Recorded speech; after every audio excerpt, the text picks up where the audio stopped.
In this episode of the podcast, we're talking to John David Pittman, or JDP as we call him for short. So I met JDP in Alaska a couple years back, and I'll be honest, I was drawn to him. He's a fun guy, super genuine, interesting, great to talk to, and it's all these traits that make him an absolutely incredible commercial and editorial portrait photographer. He's worked with celebrities, big name talent, and he's been published virtually in every magazine.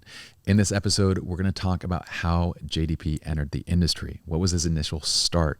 We're also going to get into some of his favorite commissions, photographing the CEO of Walmart, as well as going out for Men's Journal and photographing a Bigfoot conference. That's an actual thing too. This and a bunch more, so stay tuned. This is the TSS Podcast. It's a place for authentic conversations to uncover the stupid, simple truths that help us succeed in business, create better relationships, and lead more fulfilling lives. Welcome to Think Stupid Simple. My brother, we begin this with the ceremonial lighting of a candle. I like it. Set the mood, bro. Set the mood. Now, as Anthony just mentioned, you are from Arkansas, and for some strange reason, yourself, Jason Vincent, and Miles Whit Boyer have all selected today's date for the podcast recording. Is there something that we don't know going on? Yeah, it's the day that the governor gave us off today. We all got today off. I thought you were in Texas for some reason. Gosh, no, don't put that, even though I'm holding some, like a weird orange Texas mug here, but don't put that evil on me, Ricky Bobby. I'm not from Texas. Wow. So you would never move to Texas? Because I was thinking about it. Never say never. Never say never. There's parts of Texas that are really great. Where you're thinking about Austin, weren't you? Probably. Yeah. Austin's great. But I honestly haven't been back in a long time. I did some work out there like way long ago. And I don't think it's ever going to happen because I don't think I can get both my business partners to be down for this, let alone my ex-wife who commands. There's a lot of California folks bailing and going to Texas and Arkansas. There's a lot of folks coming this way. Well, shoot, dude. I just heard from Miles and Jason that it's like one of the top places to move to. Yeah, especially Northwest Arkansas where they are. Where are you? Around the Bentonville area. I'm in Little Rock. I'm the capital city, baby. Is that a pretty big city? Nothing in Arkansas is a pretty big city, but Little Rock's around 250,000 city limits. But the MSA is a lot bigger than that. I think that probably has to be the coolest name for a city, actually. Little Rock. Little Rock. Yeah, for sure. Yeah, so, dude, tell me what you've been up to lately. Oh my gosh, what? Not a whole lot of photography, that's for sure. Yeah, COVID has put a good damper on this. What was 2020 in a nutshell for you? And give me a rundown. It was a disaster, like it was for a lot of people, I imagine. The year started, I was starting off to have a really great year. January and February, and even the first part of March, were shaping up to be,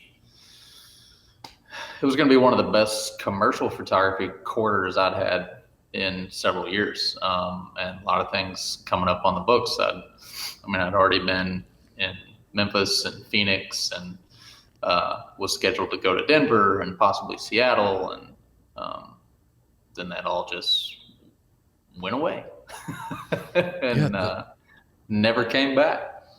I would have thought on the portrait side you'd be a bit safer. Weddings obviously were shut down, so like half of our business was just basically on hold.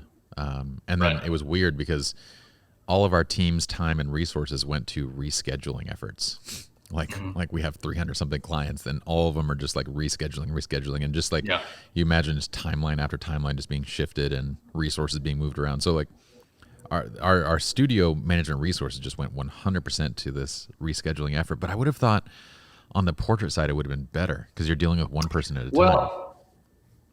Yes, but so my business has never been about retail portraiture. Okay. I mean, I definitely had to shift and do a whole lot more of that in the Yeah. last year to stay alive, and it's been fun. But my business primarily is commercial and editorial. So my clients are magazines, ad agencies, corporations, nonprofits, and that work just went away. Either projects got put on hold, or just budgets went away, or just people didn't even want to touch the safety issue. Um, That's but wild. yeah, so I had to kind of make a shift, just to keep the lights on and stuff. Last year, once restrictions lifted and we were able to do some one-on-one shooting, done a lot of headshots, a lot of just individual portraits, that sort of thing over the last year, and that's I've kind of had to focus on even trying to market a little bit of that, which was hard because I tried to not do that for so many years, Yeah. but it was, I think, like everybody else in the country and the world, there was a whole lot of pivoting going on in the last year. Yeah. Maybe you can walk us through kind of this, your kind of journey into, well, first, maybe you can explain the type of work that you typically do with commercial and editorial portraiture. Because Yeah. I don't think a lot of photographers have experience in that. So when I started my career as a photographer, I always had the goal of doing this work. Like I always wanted to photograph people that would be in magazines or on billboards or in ad campaigns or websites, whatever. I really never had any interest in retail photography, whether it Yeah. was weddings or senior Portraits portraiture or, or yeah. anything. I mean, I probably could have made a whole lot more money if I'd have done that, but Hmm. it never really is what inspired me and made me want to pick up a camera. So, um, I worked for a long time I turned down a lot of clients to pursue the clients that I really wanted. So, yeah, I mean, most of the time my clients, they're magazines, whether it's local Arkansas magazines or regional publications. I shoot for national and international publications too. Yeah. The editorial stuff probably pays the least, but it's the most fun, Yeah. You get to work because with quite a bit of big name talent, right? yeah, sometimes, and then just the variety and the stories that you get to help tell. Yeah. It's just really fun, and a lot of times with editorial, um, there's not a ton of pre-production that happens. If you're Hmm. shooting advertising and stuff like that, there's enormous amount of pre-production that goes on. But with editorial, a lot of times it's just kind of fly by the seat of your pants, figure it out when you get there. Hmm. If you're working for a really great client, there's some creative that goes on beforehand. But a lot of these, smaller publications, or even some of the big ones, they're just like, well, here's what the story is. Here's what you're shooting. Here's the contact. Show up, figure something out that looks good. Yeah. Anthony, can you And there's pull up just JDP's work while he's talking about it? Because your work is incredible. I love your portraiture. thanks, man. Um, yeah, so I really enjoy the challenge of that. But then I also love when you get to work with a really great creative team on something and really plan out what things are going to be ahead of time and execute on a vision. That's always a ton of fun as well. So with these clients and your editorial portraits, I mean, how long are these shoots typically? Uh, Anywhere from 3 minutes to a couple hours. Oh, so in some cases you are getting a good amount of time then. Yeah, sometimes. Yeah. Oh my goodness, that ballerina is ridiculous. Look at her muscles. Look at those legs, right? I mean, athletes, big time. Don't ever say Athletes are dancers aren't athletes, because my no, goodness. they'll destroy you. I mean, shooting athletes is one of my favorite things, just because you Right? see what like the detail in the human body is insane. With someone that's Oh, I fit know. and lean, like you just see so Yeah. much. And oh, there's another one. That's crazy. So cool. So you do have a fair amount of time then with some of these portraits. Because usually on the editorial side, Yeah, especially when I'm sometimes. working, yeah, I've seen a lot of times you only get 5-10 minutes with somebody. Hmm. That's Yeah, difficult. definitely. If it's a celebrity or if it's a big time CEO like the Doug McMillon, Walmart CEO, was in there. We shot him for Fortune magazine, which I think we got a that was a wild assignment. I was actually in South Dakota at the time with my dad riding motorcycles, Hmm. and I got an email asking if I could do a shoot in Northwest Arkansas for Fortune magazine, and they just said it was a Walmart executive. Um, and I was like, well, I'm out of the state right now. How hard is the date? Is there any wiggle room on the date? Uh, and they they emailed me back and they're like, well, it's actually Doug McMillon, the CEO of Walmart, and the date's No, pretty there's no firm. I was wiggle like, room. all right, well, yeah. So we came back early, but it was crazy because that that was the week that the shooting happened at the Walmart in El Paso. Oh wow. Uh, and so that photography shoot was canceled, rescheduled like 5, 6 times within 3 days. Oh man. Um, and then we finally, like, they canceled it. And then, like, 30 minutes later, they called back and they're like, all right, we're still going to do it. It's It's on. back on. Can you come? Yeah. And I mean, I was going back and forth with like the VP of global communications for Walmart. Like, that's who we were scheduling this with. Yeah.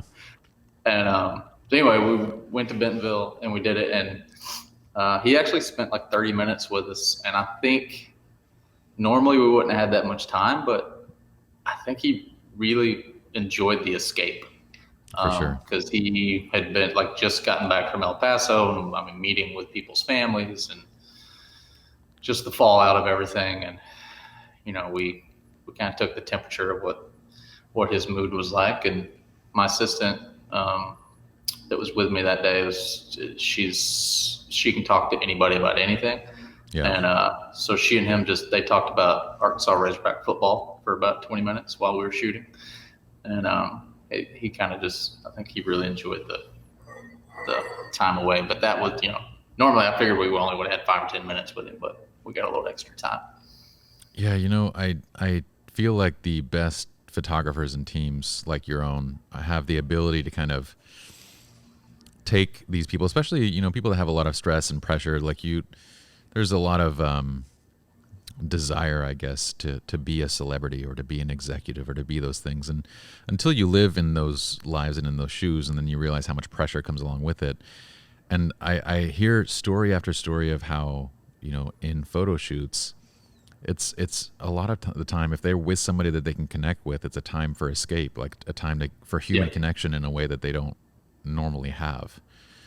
Yeah, it's an intimate thing right here between the lens and somebody's face. And just by the nature of the way I shoot all my portraits, it's usually like around 50 millimeter focal length or Yeah. closer, and Yeah. so I'm pretty close to the people I'm photographing. Yeah. And I think I developed that style early on because of that intimacy. That it's part of what I do. It's part of how I get the expressions out of people I want. Um, and you're always asked to kind of advocate for your unique value proposition as an artist. And lots of people can light, and lots of people can shoot great images. I think my unique value proposition is that I build trust easily and quickly. Mm-hmm. And I think that is what shows through in my work. These people, I don't know why, but these people feel comfortable with me very quickly when we get in and start shooting. So, Well, I know why. I mean, that is you. That is your product, and the best photographers, they know this. Well, I met you for the very first time in Alaska, and it took me all of like 30 seconds to be like, I really like John, and I want to be his friend. Like it's you have a very disarming nature. good about, listening and hearing, but also making people feel like you're focused and you're present. It's the psychology of humans, and those that Yeah. are good at portraiture understand this. Now, this is the funny part, is that if you are a photographer or outside of photography, you hear, photographing an editorial for Fortune or Time Magazine. You hear, you're shooting the CEO of Walmart. I think a lot of people think that, oh, you're set. You do one of those shoots and you're a millionaire, man. I You're don't think right. that I don't think they realize the realities of this. So maybe you can shed a little bit of light on that. What Oh man, would there's no money in editorial. Like yeah, I just got off. Um, I just had to do an online COVID-19 safety training for a publication that I'm international publication that I'm shooting for next week. And yeah, I think the rate to shoot this is it's portraits and interiors of a home yeah, for a story, and the rate is $400 plus mileage. that's insane, dude. It's nuts, and that's low. Like that's really low. Like the Fortune thing was more like 2,500 or $3,000, something like that. But even That's the still, that's the typical range that I've heard in, is $1,500 to $3,000 for a typical editorial. yeah, yeah. But that's still so far off from people's. There's this weird Yeah, disconnect between what there's people no see on money in social. editorial. Yeah, Yeah, commercial photography, there can be a lot more money. I've done $20,000 jobs, $40,000 jobs for commercial gigs.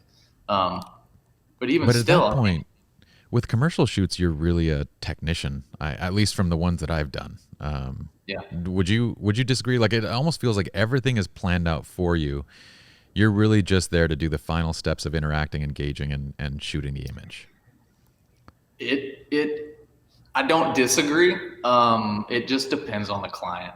Uh-huh. Some of the commercial clients I've had really valued my opinion on the creative side, that really wanted me to be a part of the planning process. Some of the commercial jobs I've had are for like large nonprofits, and they have while they have very strict guidelines on what they're wanting to do, they also value their photographers as storytellers. Yeah. And kind of, while you have a shot list and somebody's always looking over your shoulder at the monitor, they also still want to give you a little bit of rope to kind of get in there and do your thing. It's nice when you're hired because people love your work, not just because you can execute what they want you to do.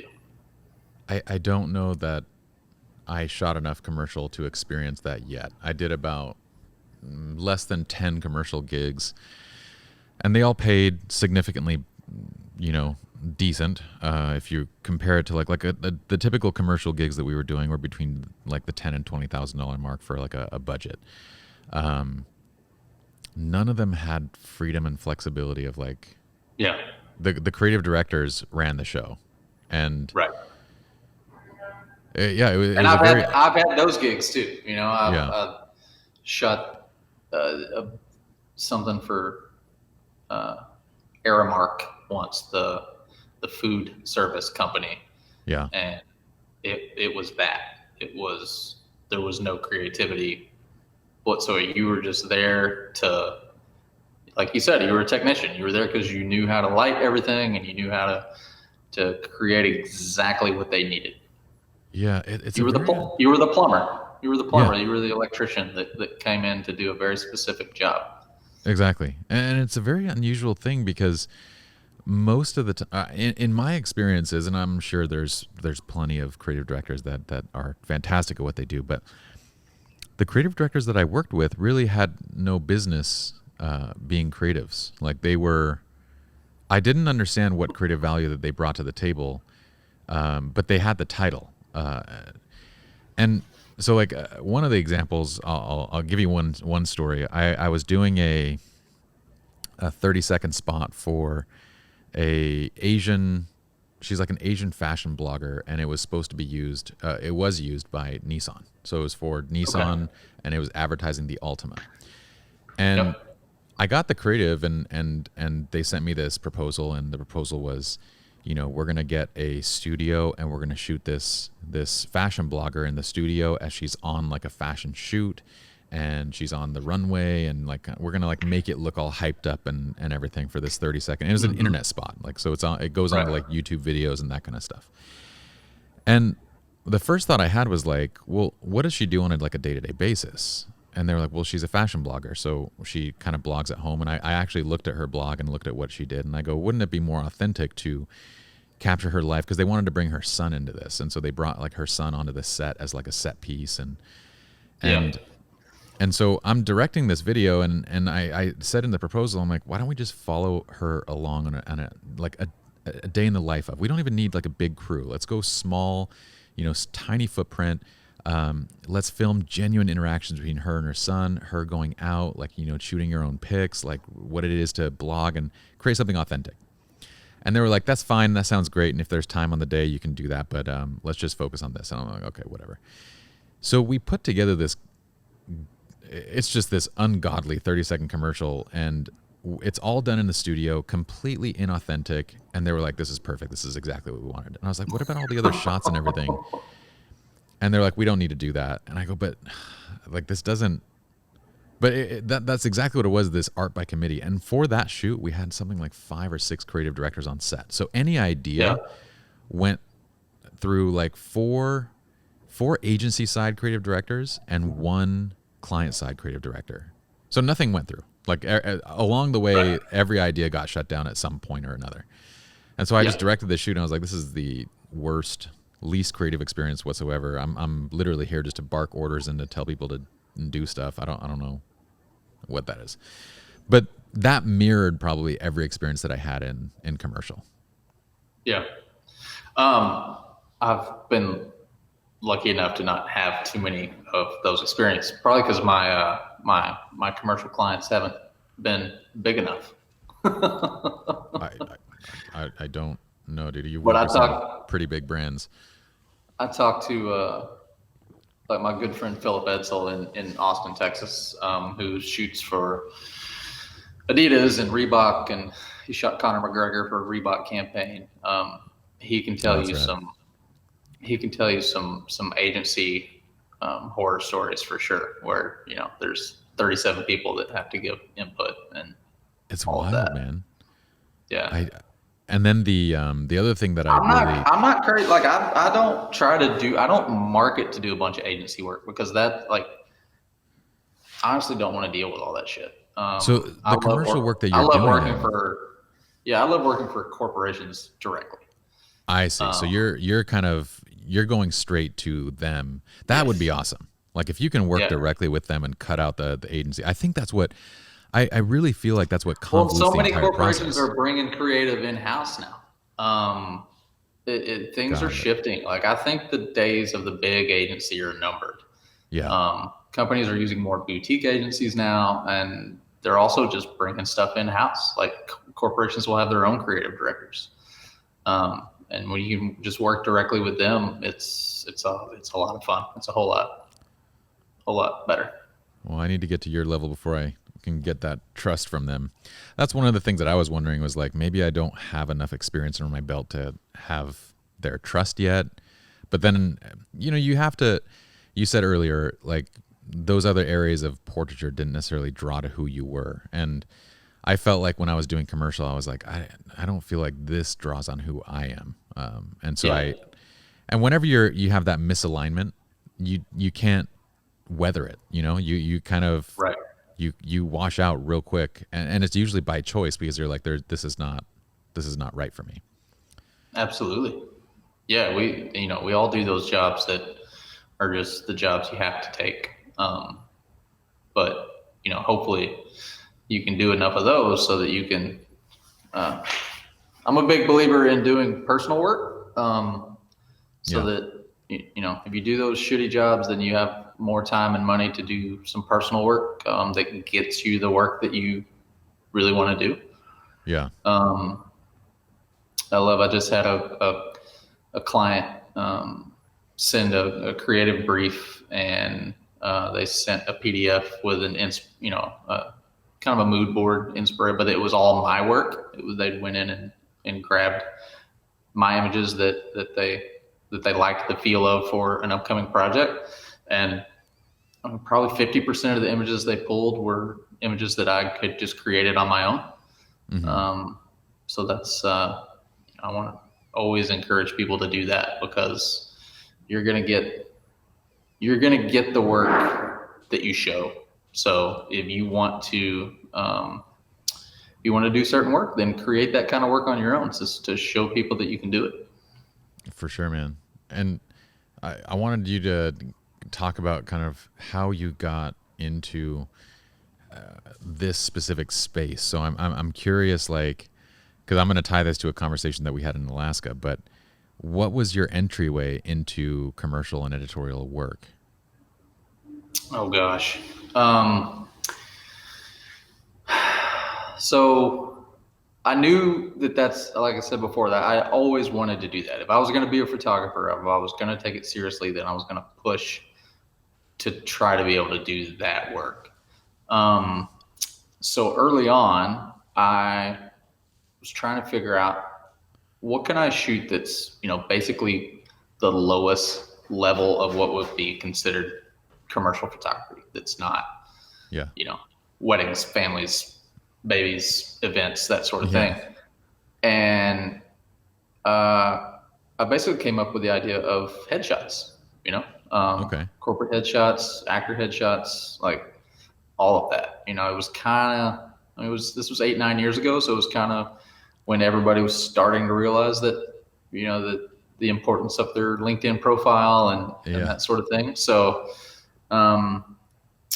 and so I started training myself up on how to create cool headshots. And that's, our friend Peter Hurley became my first mentor and radically changed the way I approached photographing human beings. And I built my business on doing headshots that felt really commercial, that were marketing tools for people. And from there, I took the opportunity to start, doing the personal work of stuff to be able to build a portfolio, to start going to meet with creative directors at magazines and ad agencies and corporations and stuff like that.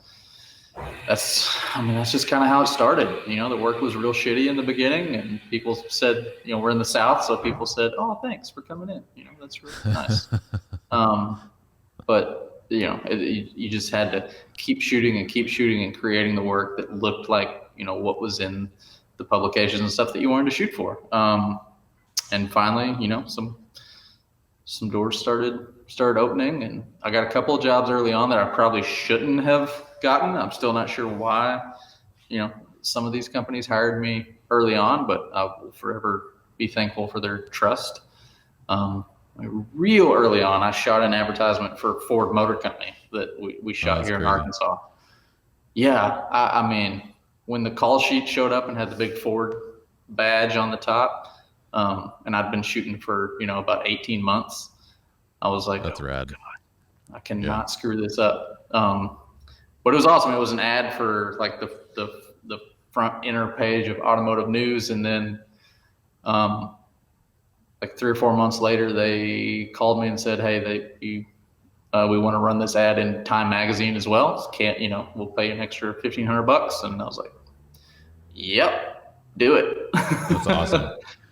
So bucket list item is to shoot for Time magazine. I haven't done it yet, but I have had a major advertisement run in Time magazine. So I count that as like a little bit there. I would say you're a lot of the way there, man. I mean, that's a crazy experience. And it's so interesting the way that, because that was every commercial editorial photographer that I know that is my age had a similar approach. You build your portfolio. Usually they cut I didn't know, by the way, that Peter was your mentor. Yeah. And just a good friend today now, Peter's awesome. At least once a week. I love that guy.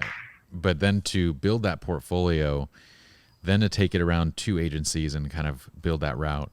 And that was how it was done. That was the way you go about it. And then that shifted with social media. And that's what we talked about in Alaska was this, like, I remember one of the first things that we were really, both of us were kind of like just so curious about was this Instagram fame. Like you had all these people there that had like hundreds of thousands of people following on Instagram. And we're like, what happens? Do you just get 1 million followers and then people just start mailing you checks? Like what's going on with this? Yeah, I was like, how does that work? I don't know. But and then you look at like all the greats, all the amazing editorial photographers that have been doing this for years, and they have an Instagram and they have like 1,200 followers. So. Exactly. It's the weirdest phenomenon in the world, and that Instagram following, the social media following, almost becomes the gauge of success, as opposed to somebody's actual success. I don't feel like it almost becomes it. It literally is that gauge of success. Do you think that bubble is on the verge of bursting? I kind of feel like the age of the Instagram influencer is waning. I think I don't know. I don't have any real facts to base that thought on, but it feels like that. I definitely feel like it's past its heyday for sure. Like it's kind of, but here's the thing that I think is here to stay is that photographers, when film was around, being a professional photographer, it was good enough to be technically proficient, be able to get good exposures, and if you can incorporate light into, like good lighting and that kind of stuff, that was in general, like you can be a professional with that understanding, right? Right. Then digital comes around, and the role of now editing gets wrapped into the job of a photographer. So now you are a photographer and you're an editor. And when social media came around, the role of marketing is now wrapped into the photographer's job. And I don't think that's going anywhere. I think that's going to be one of those things that is now a part of the photographer's job. Yeah, we're all in sales. I mean, that's what, I wish I could just take pictures all the time. That'd be great. But that's not even close to the majority of what we do. For sure. But before, your sales was just, the agency and the clients that stepped in front of you. That was that was the extent of like sales and business that was necessary. Now it's almost like a form of like publication or outlet. If a photographer, if an agency or a company can hire a photographer that is great but has 1,000 followers, or hire a photographer that is good but has 1 million, right? Why not take the one that has 1 million, because it has built-in exposure along with it? Like you get a built-in marketing tool along with the images that you're going to get. Yeah. I don't feel like that's going anywhere. Yeah, and again, I think it depends on the level of the brand. Like a mid-level brand that's really good for them. To work with these influencer photographers. Nike doesn't need that. For sure. Yeah. Coca-Cola doesn't need that. It doesn't matter. They're brands that have risen above the test of time, that are icon. They don't need that. But yeah, these smaller brands, mid-level brands, there's definitely some advantage to working with somebody that has 1 million, 2 million followers. Yes, I think the days of like simply getting one of these people to become like an influencer for you, I think those days are coming to a quick end. Yeah. But I do feel like having a photographer having a built-in audience is going to be and a good example of this is like, is it Andre Belusio? I'm terrible with names. He's a European photographer who has a decent social media presence, like 100,000 something. But he's legit, like well experienced, if you were Nike and you were looking at 2 different people who were of the same caliber, that now plays a pretty significant factor in my opinion. That would still play a factor. Like if we could get behind the scenes and all these, and you're looking at 2 equivalent photographers, you don't think that that's part of the puzzle? I'm not sure. I don't think with a Nike, I really don't think it is. That's good to I know. just don't think they care. I mean, I think they're looking for vision and, somebody that is creating work that doesn't look anything like what's out there right now. That's true. If you're Nikeing on that level, you're probably looking for something completely Yeah. different. Yeah. That's interesting. Well, I can tell you this: I hit 1 million followers on TikTok, and just people just start sending me checks now. They're like checks are just coming in the mail. You are a TikToker. I have held off on the TikTok so far. I don't know where you get the time. You're just cranking out that content left and right. I I mean, applaud you. I would say that. And you got like 17 kids, so Yeah, with 6 wives. Those are my old days.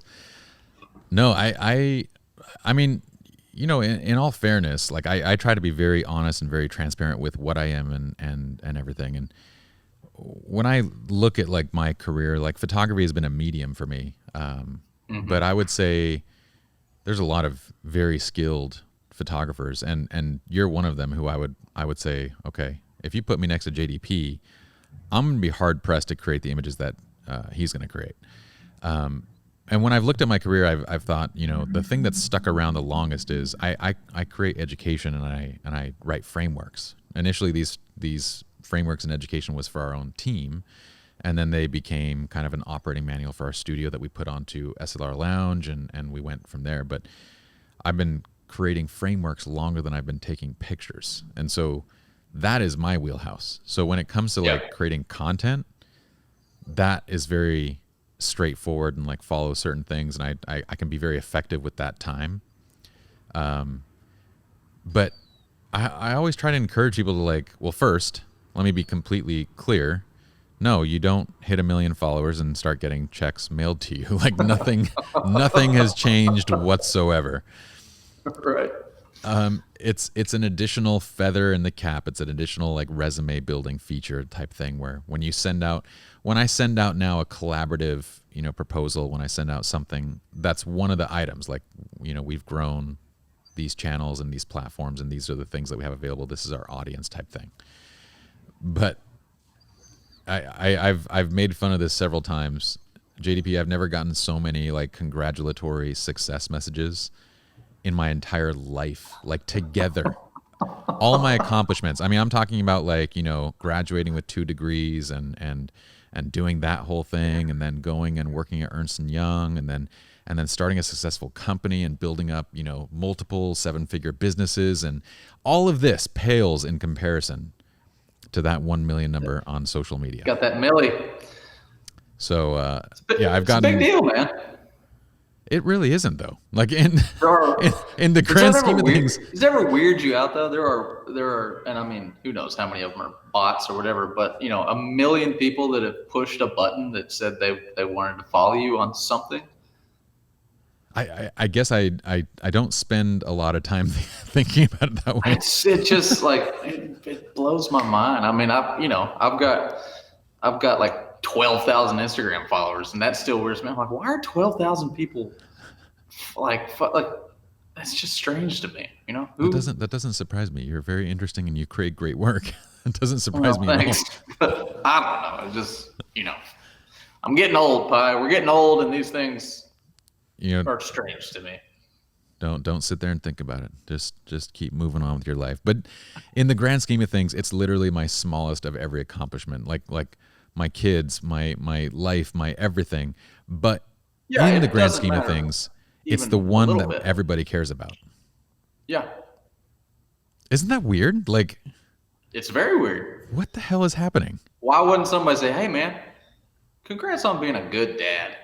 Yeah. Like, or like that we have companies that put food on the table of 40 to 50 plus team members. Right. That to me is significant. Nobody has ever messaged me and said like, "Good job building your companies," except my dad. Right. My dad said that once. Well, see, now I'm just going to text you randomly and with compliments about stuff that matters. But that's the issue. When we were at that, when we were in Alaska, it was Hmm. almost like these influencers had this like sort of god status among our peers. Yeah, I And it didn't was, I didn't we just, understand it. no, neither of us did. And we kept just saying that we must be old and we don't get it. I guess I don't know. Uh, it just, but it's two totally different business models. I mean, that's those people that were doing that because I tried to glean some knowledge from some of them. I mean, that's how they're running their business. I mean that they're getting paid to travel and do these things, and that's it's not the Well, same thing that you and I are trying to do. it's unique because I do feel like it's in the past, the way to editorial and commercial portraiture was exactly what you did and what everybody else did was prepare the portfolio and go to the agency. But Hmm. now it feels like that is another way to get to your initial client base. Like you said, if you're going to work with a Nike, you have to be doing the work that stands out. But in all the small to mid-level work, the stuff that you would normally cut your teeth on through, beginning work at agencies, you can now do this directly by developing the following. And I think that's very unique and very powerful because that didn't exist. That wasn't a method to enter the industry 10 years ago. Yeah. Well, that's and if you, I mean, I tell people that are our age or older or just younger in Wait, their how old are you? progressions. I'm 40. Oh, okay, I'm 42. Yeah. Nice. See, All our right. age. Okay. We are the same age. Okay. Um, yeah. Um, that your social media does matter because especially your Instagram, like it's just another portfolio now. For sure. Like I mentioned that mood board earlier, like some of the images that were on that thing that were my work, I was looking at them. I'm like, that's not on my website. Where did they pull that? Where'd they get Yeah. that? And then I realized like, oh, they pulled it off my Instagram. Yeah. This is a photo editor for a major publication. That I mean, your Instagram is just another portfolio. So it's important to keep that stuff up to date and looking good. For sure. So going into, 2020 requires this. Everybody's got these pivots, and you said that you're taking on more direct client work. So Mhm. what does 2021 look like right now? Um, it's kind of because we're still really in this thing. Mm-hmm. So it's kind of the same thing, mostly. But I have had two editorial clients that are past clients that I'm working with. I'm shooting one tomorrow and I'm shooting one next week, and that's the first editorial gigs that have come back in a long time. So it looks like things are starting to open back up a little bit. Yeah. People are starting to trust and use freelancers again. Like I said, this big publication, like I had to sit through an hour-long online COVID-19 safety training, which was actually Wow. really impressive that they were um, that committed to educating and protecting their employees and freelancers. Yeah. I actually really appreciated it. So hopefully that's a sign that things are starting to open back up. I spent the entire month of January doing a lot of reaching out to photo editors and creative directors that I'd worked with in the past. Yeah. Just staying in, not necessarily saying, hey, you getting work for me, but uh, just happy New Year. Hope things are good with you. Hope you don't have COVID and you're still alive. Yeah. Sort of thing. Just staying relevant. Yeah. It's Um, it's wild, man. I don't know that most photographers that I know haven't even been able to weather the storm this far. yeah, it's been really hard for a lot of folks, and especially in areas like California where the restrictions have been a whole lot more stringent than they have been in other parts of the country. Yeah. Like I've legally I've been able to work for a long time. through this thing now. Whether I felt safe doing it or not was, I probably waited a little longer than some people. But legally we've been able to do stuff for a while. I don't know if that's the best idea from a scientific healthcare standpoint, but it is what it is. So I'm of the mindset that if you're allowed to do it legally and you can follow all the CDC precautions, then get out there and try to make some money. Well, it's interesting because in California, it's like the government mandates are very strict, but the number of people following are not. Like, I know most businesses locally, even including like gyms and places that you'd think like just are not safe, they're under the radar. Like, they're putting boards up on their windows and keeping their doors open. So nobody they kind of just expect their members, the people that are attending, to not tell on them, basically. But in some areas you have like people that are strictly following it. In other areas, like there's properties in Huntington Beach, like massive hotels that are just like, no, we'll throw you a 250 person wedding party. Like, it's okay. Just come on over. Yeah. It's like there's giant FUs to the government like everywhere. And so, so I'm kind of on the fence about some things because, we've been wide open here in Arkansas with minor restrictions since, last summer, and the case numbers have not really been that good. But like my 8-year-old daughter has been in school since August, and they are doing a great job. Their protocols and safety measures are very strict at school, and knock on wood, they have had very few cases at the school. My wife owns a large dance studio. She's operating at about 45-50% capacity, which sucks. But her protocols are insane, and they stick to them hardcore. And again, knock on wood, they have not had one single case traced back to her dance studio. So things can be done if we'll just, follow the science and do what we're supposed to do. You can, we can open this economy and have some success and survive and get through this thing if everybody will just wear their damn mask and do what everybody recommends that you do. We'll get through it sooner than later. That's the crazy part, is that I think most rational people are in that same crowd of like, let's open things back up, do it as safely as possible, wear masks. But there's tons of people that are completely like, I mean, this whole like how is it even a word that everybody knows? Anti-maskers, like anti-maskers, anti-vaxxers. Like, there's this whole group of people that refuse, which then puts a damper on that side. And then it's like, if this is dangerous, then stay home. Like that. It's just weird, man. It's weird because I do genuinely feel like what the country has done in terms of like short term, let's stave this thing off, has been understandable from a healthcare standpoint, not overwhelming the system.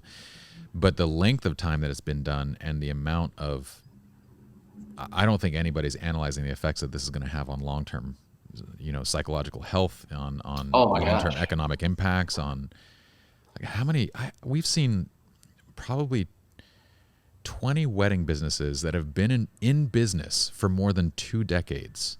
This year they closed down. They're done. Yeah. That's it. Like, businesses that have survived. I think all the time, because you hear on the news all the time, like, well, can we get kids back to school? And like I said, my daughter's been in school since August, and I can tell you from when they stopped school in March through the summer, like, it was terrible for her mental health. Yeah. And I'm thinking about all these kids that are not back at school yet, that are still doing only virtual, and what their mental health has to be like. Yeah. We got 3. We have 3 that are in school at home, and you're asking, they're 7 to 10 years old. I got 2 7-year-olds, 1 10-year-old. You're asking 3 kids under the age of 10 to just sit there and stare at a screen. And like as a Yep. parent, I don't let them look at a screen for longer than 30 minutes a day anyway. And now they're No. sitting there staring at the same screen all day. They don't have their outside activities. We can't do sports. And they're stuck with mom and dad at home. Like I love the fact that we've had more time together. But I do too. That's been one good thing that's come out of all of this. I think our family dynamic has strengthened for through all sure. of this. But yeah, these kids just sitting at home, like we've got to get these kids back to school. And there's plenty of evidence out there that shows that it can be done safely. Yeah. We just have to make sure schools are funded appropriately to be able to execute these plans. Yeah. Wild times, man. I it's crazy. I mean, I'm trying to think back on like kind of the different things that if you're 40 years old, then Mm-hmm. we saw a little bit of the, 98, there was what was it? Was that the .com boom? Yeah, that was a .com bust. Remember the Yeah, boom bust in yeah, .com? There was a pretty big recession after that point. Then there was the mortgage crisis, and now we have COVID. So we've had 3 major events. But if yeah. you're millennial, it's likely that this is the first big one that you're dealing with. Right. And from that standpoint, I think like, you it's there's no good thing about a pandemic, but there is something good about weathering storms and learning how to deal with challenges and pivoting and moving and shaking. All those things are necessary. Granted, you don't want a pandemic to be the reason that this all happens. So, Right. No, but I've been fascinated since this all kind of started about, what innovation is going to happen over the course of the next couple of years that will be born out of a lot of what has happened. yeah, Whether it's innovation in the hospitality industry or innovation in the healthcare industry. I mean, I think, the really smart people are sitting out there, figuring out new ways to do things, for or sure. just what an office looks like going Yeah. forward. Like why do companies have to, have 150 people come into the office every day? That's one of Things the are things that we things are hope the world's changes. going to look really different for a long time moving forward, I think. Well, I'm So hoping that your work is coming back. Sounds like you're getting like if your editorial gigs are coming back this year, it feels like you're definitely in a position to make a comeback far quicker than like say the event space. right. Yeah, I hope so. With us, the freelancers, a lot of times it's quantity. Like we need a bunch of gigs, we need to work a lot. So Yeah. hopefully it'll start coming back. Now, are you in your studio space right now, or what is your? Yeah. You are okay. So is Yep. that part of your home, or is that a separate space that you maintain? No, it's a separate space. Actually, it's funny. I was in a different studio for 6 years, just about a mile down the street down here in downtown Little Rock, and I moved into this space on March 15th of last year, like one Oh week my gosh. before everything shut down. Oh man. Luckily, it was actually a downgrade in cost. Oh I good. actually the studio I was in for 6 years had just proven to be a little too big. Yeah. This is a much more manageable space for what I do, and it's been great. It's actually technically a loft apartment, so it's got bathroom and kitchen and all kinds and all those things in it. So it's just been nice, doing more of these one-on-one kind of retail portrait sessions with folks. It has been good. It just feels, it's a really welcoming space, and it's easy to clean and all that. So it's been good. Yeah. Were you able to get any of the grant or aid money to help with the lease, like any type of support on that side?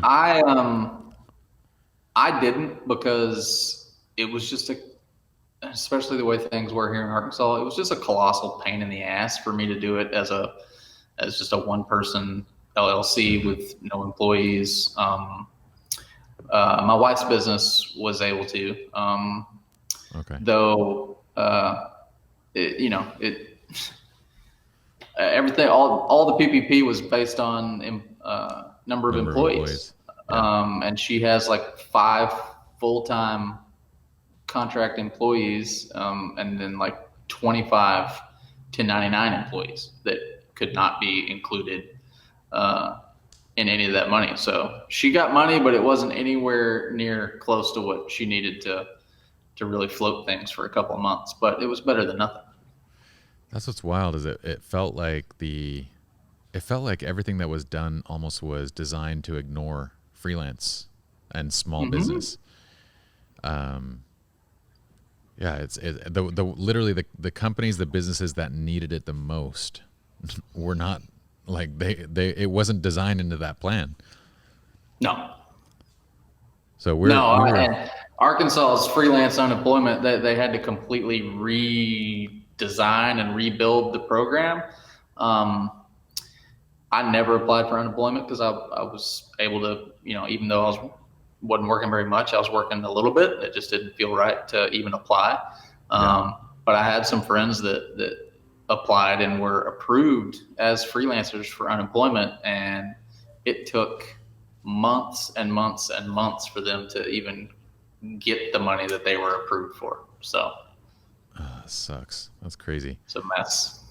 One of my favorite editorial assignments ever was for Men's Journal. I got to go to Honobbe, Oklahoma, and cover the Honobbe Bigfoot Festival and Conference. There's a Bigfoot festival? Oh, man. Yes. What? That would be incredible. You got to tell me about this. We have time, dude. Tell me. One of the weirdest days of my life. And I was excited because growing up, and I grew up right on the edge of the Arkansas, eastern Oklahoma border. And like that area of eastern Oklahoma, like forever has been, a hotbed of Sasquatch activity. And so I was, just like a casual, fun Bigfoot believer growing up as a kid. So when I got this email in my inbox, from a photo editor at Men's Journal with subject line, something that just said, photo availability Bigfoot conference. And I was like, photo availability Bigfoot conference. 100%. I'm in. I'm not even going to read this email. Just I'm in. Oh, here we go. Look at that. Journal, weird world of. Yeah. So these are your photographs? Are these yours? Yeah. Those are mine. There it is. John David Pittman for. Right. This is wild. Brother, it was something else. We don't have time to discuss this day. Like there has to be drinks involved. It was insane. I loved it because I just, like I said, one of the best things about editorial is just the variety of human beings you get to meet. These people are kooky. So were they all people? They really, my favorite line, and I think it's in that article. I think because the writer was there, and I got to hang out with him as he went around and talked to all these people. A guy said, he goes, "Well, I'm not a believer. I'm a knower." Like they actually have seen, but I would imagine if you grew up in that area. Do you ever remember? Were you a Boy Scout? I was a Cub Scout. I never graduated to Boy Scouts. Did you ever go on a snipe hunt? Or do you know what a snipe hunt is? Yeah, man. I grew up in rural Arkansas. I know what. I've taken many of people on a snipe hunt. Okay, so for those that have never been on a snipe hunt, it's just basically this fictitious bird that everybody is in on, and you're the one that So when they played the trick on me, we're out, looking for snipes, and snipes can apparently throw rocks. So we're out, in the bushes looking for. We're going on a snipe hunt. So can Sasquatches. So all of the other Cub Scouts, Boy Scouts, whatever around me are hiding in different bushes and different places, and they're like throwing little rocks and pebbles at me, and I'm like, oh my gosh, there's a snipe over there, we got to go find it. And like, this is a snipe hunt, so it's this hunt for this fictitious bird. But if you grew up in an area like that, wouldn't that be the ultimate snipe hunt? Like, yeah, if you and I were in that area, it'd be like, let's go get a whiskey and dress up as Sasquatch and go run for a little bit. 100%. So look this up. The Oklahoma legislature I don't know if it's just a proposed bill or if it's been passed, but they're looking at instituting a Bigfoot hunting season in Oklahoma. You got to be kidding me. I'm not kidding you. That sounds like the worst idea ever. It says the reward is a $25,000 for if you shoot a Bigfoot. If you capture a Bigfoot, people are just gonna start dying in Bigfoot outfits. Yeah, not smart to walk around in a Sasquatch costume in Oklahoma any longer. So is that to incentivize, like to motivate people to not dress up as Sasquatch and to run around? I have no idea what it is meant to incentivize. It says the legislation is meant to increase tourism near the mountains. It's to get. Can you pull this up? Can you show this on the screen? This is for tourism, I don't even believe this is a real thing. Oklahoma state go. lawmaker introduces Bigfoot hunting season bill. $25,000 reward for capture. So I don't make these things up. I just report them. So this is it done or is this proposed? I don't think it's passed yet. This thing's going to go through, and then I guarantee within a week there's going to be a dead human who is dressed up as a Sasquatch. Mm-hmm. Yeah, as of last week, it's still... It's going to get weird. It's proposed. Wow. I love your job. I want your job. Man, it was so good.